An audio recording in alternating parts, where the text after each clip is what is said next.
Hi, St. Paul's. It was great to see so many of you in person yesterday at church, and I understand a number of you were interacting online, so thanks for being a part of that. I have a few things coming up for us this week and in the coming weeks. This Wednesday, March the 23rd at 7:30, there is a virtual meeting for leaders. So if you are leading a small group or you're involved in our community and care program, you will have already received an email with an invitation to this. And if you haven't, please reach out to myself or to Karen or to Lonnie, and we'll get you that invitation. But that's this coming Wednesday. And then this coming Sunday, March the 27th, is our first Sunday without masks being mandated at the church. And so you now no longer need to register, you can show up, and you don't have to wear a mask in the service. However, if you feel more comfortable doing so, by all means do that. And just be prepared that we are sitting closer together than we have been for a long time. And so you're probably going to be sharing a row with people who aren't members of your family, and those rows are a little bit closer together now. So just be prepared for that when you come on Sunday.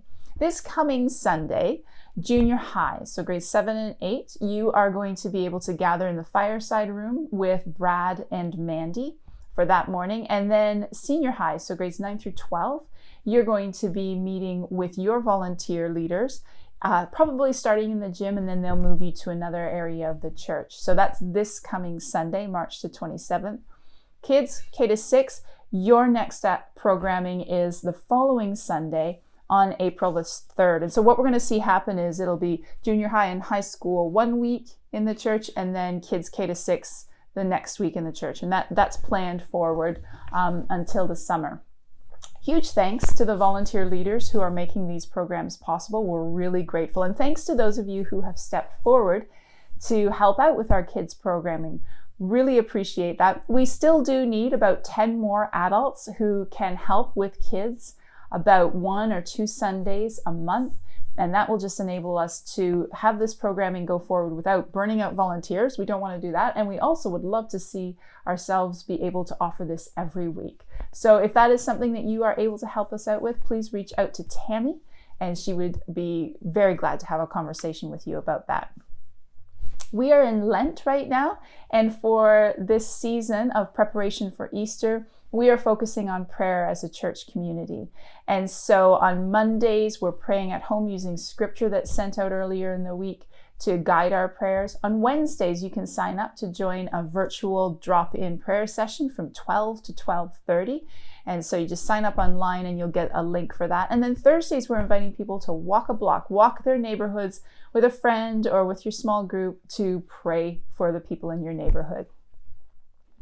And then finally, as we close out, we are looking to hire, first of all, summer team members. So these are young adults who've been out of high school for at least a year, up to the age of 30. And it's a neat opportunity because there's some discipleship, some mentoring, some leadership skill development that's an aspect of this role. And then these people also will take over responsibility for our summer camps. We hope to offer weekly day camps throughout the summer for kids, and also some of our junior high activities. So if you or someone that you know would be interested in learning more about this, please reach out to me.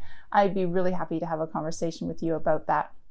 Also, as you're aware, we are still looking to hire someone who can help us manage the facility, actually coordinate the events that happen at the facility, and then also help us coordinate our kids and youth programming.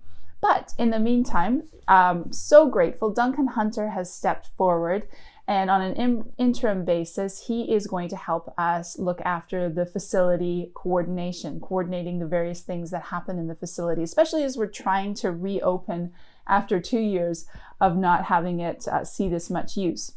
All that to say that you may be getting a phone call from Duncan, who is looking to rebuild a team of volunteers who can help out with, for example, supporting Sunday mornings from the perspective of just making sure things are working in the building. The thermostat is working that morning. If there's a spill, someone knows where to find the mop is. And so that's what he's looking after. And then finally, we are also looking for people who are able to help us on Sunday mornings, just be really intentionally welcoming. And so this is Lonnie and her Connect team. These are the people, they've been doing this all through COVID, really.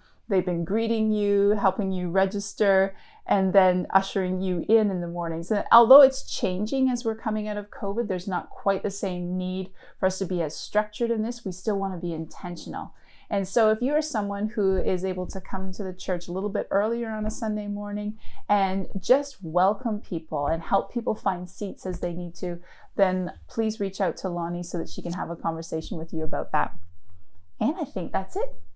I hope you have a great week, St. Paul's. Go in peace.